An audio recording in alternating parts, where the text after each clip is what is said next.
Hey guys, how's it going? It's Payne here with another video, and in today's video, we're going to be doing something a little bit different. I checked out what's called analog horror on YouTube the other day because I've been a massive fan of Wendigoon for quite a long time, and pretty often he'll cover analog horror series and things that he enjoys about them. And so I finally decided to just go out and give it a try for myself. And I've heard an insane number of things on Reddit and on YouTube about one specific creator by the name UrbanSpook. So we're going to be checking out his analog horror series today, and I hope you guys enjoy. But before we do get into the video, I just want to give a fair warning that the content in his videos is very, very graphic, and at times there are very sexual themes that may be disturbing to a lot of people. There is one image, for example, in his videos that involves a younger male around the age of 11, and it is very clearly implied that something sexual has occurred. So if that sounds too graphic for you or simply too disturbing, feel free to skip this one, click off the video, and there's no hard feelings at all. I do understand that this is an incredibly graphic series, and the creator has received a lot of hate online for the use of that child in his work. On screen now is a hotline for anyone that's been affected by domestic abuse or specifically sexual assault. There is help there, and if you need to use this helpline for any reason, feel free to call the number on the screen or go to the website also mentioned on screen. Again, I won't linger too long on this, but I just want to give you guys one more warning, one final chance to click off if you do not feel like you want to see what's in this series, as again, it is very disturbing and parts of it simply seem insanely grotesque. This is by no means a comprehensive breakdown of the series, and I'm not going to be summarizing the story in full detail. I'm just going to be giving you guys my raw thoughts on the series as I finished it about 10 minutes before I started this recording. So this is just what I think about it. You can form your own opinions, and if you agree with me, let me know down below, and if you don't agree with me, let me know that down below too.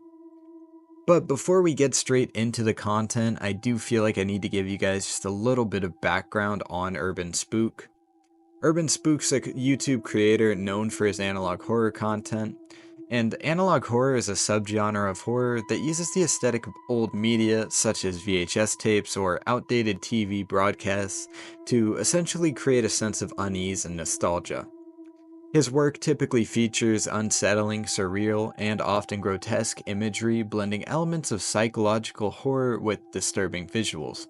His series often explores dark and controversial themes, which I feel like I've given multiple warnings for thus far, including graphic violence and sexual content, which has led to a range of reactions from different viewers.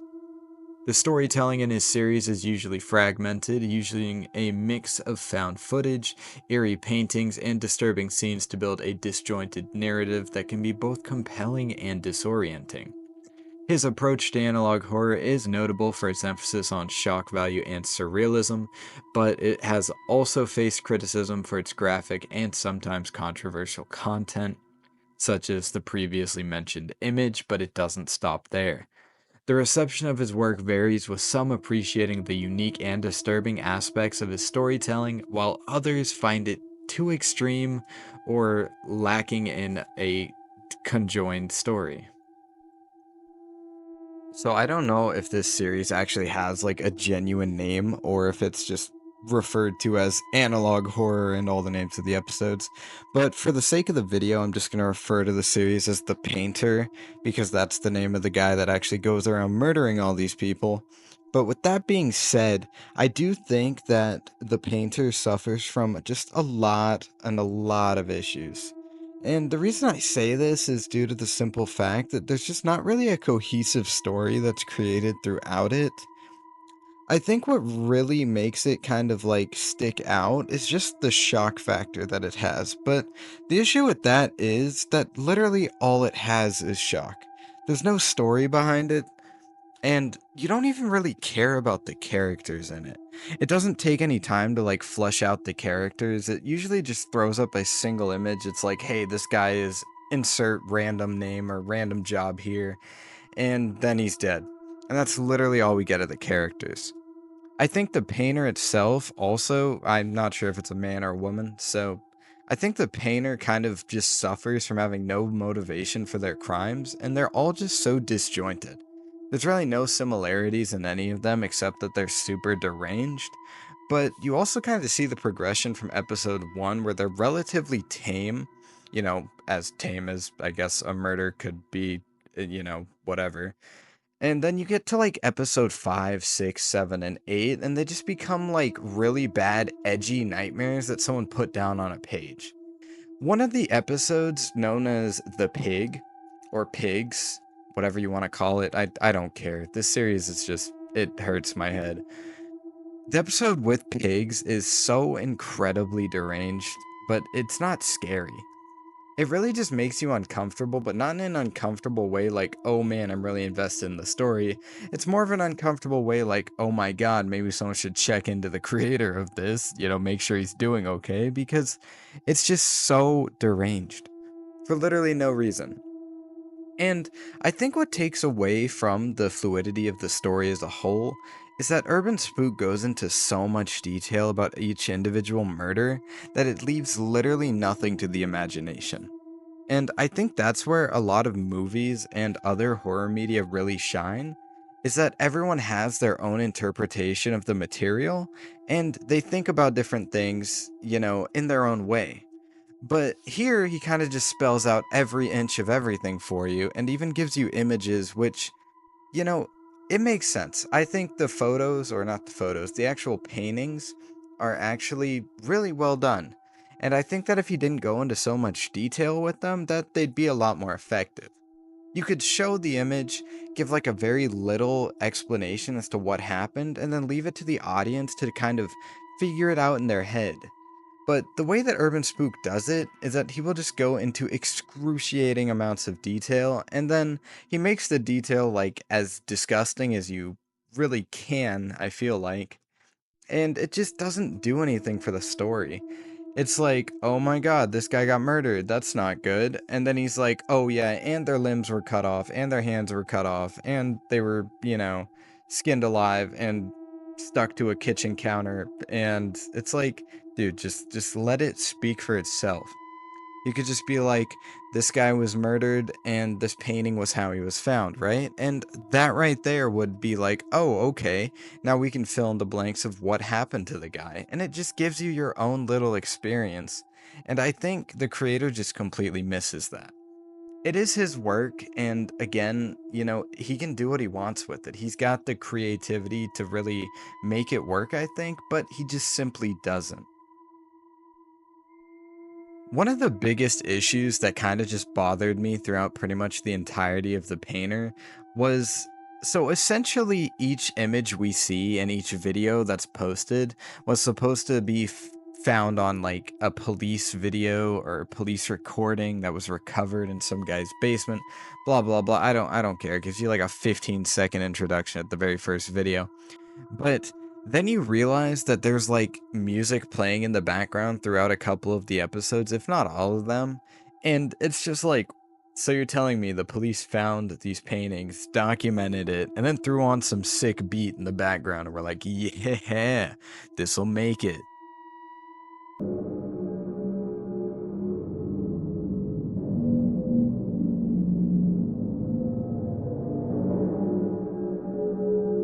Cool to see with the. Anyway, but back to my previous point. The issue with this is that it shows you all of these images and stuff and just kind of tells you what happened. And, it's like, imagine if you were playing Dead Space or something, right? Like a massive horror title. And instead of literally anything happening or like anything, jumping out at you or jump scaring you, text came up on the screen and was like, then Isaac Clarke was jump scared and died. And then the game ends. You know what I mean? It just doesn't work. I think it's a fundamental issue that he just kind of drew himself into a corner with, because you can't change how it's made when you're like 7 episodes in, but I just don't think the storytelling works really in any capacity based off that. So I've spent a majority of this video just absolutely shitting on Urban Spook, and that's not really what I want to do. I also want to highlight some of the things that I think he does incredibly well throughout the series that some other people don't like to acknowledge. First off, I've got to say the art that is in this that's actually described as a painting and not just a painting that he calls a photo is really well done. It is incredibly graphic, which is really cool to see with these images. A lot of them are just very, very cool, and it's not something you'd see literally anywhere else. And I think if they had a good story to go behind them, the series could have been absolutely fantastic. If you haven't heard of Greylock, it's another analog horror series, and if you want an example of how to do an analog horror story correctly, I recommend going and checking that out.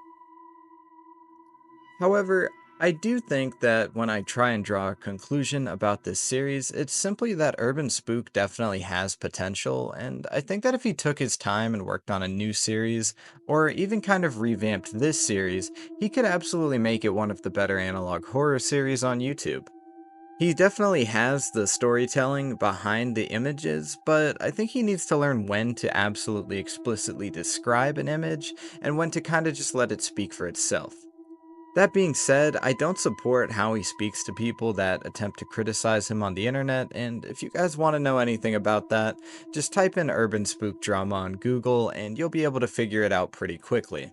I don't really want to include that part in the video necessarily, as it's kind of a lot of drama, hatred, and some less than savory terms being thrown around by the creator. But yeah, guys, to wrap up the video, I just want to kind of give you guys a little bit of a glimpse into kind of like a rating I'd give this series.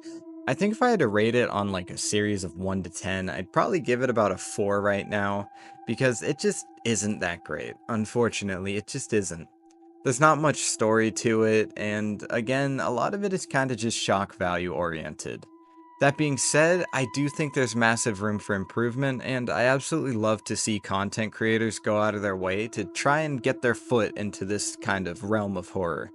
I think analog horror is a very, very unique take on the horror genre, and I hope more people kind of dive into it.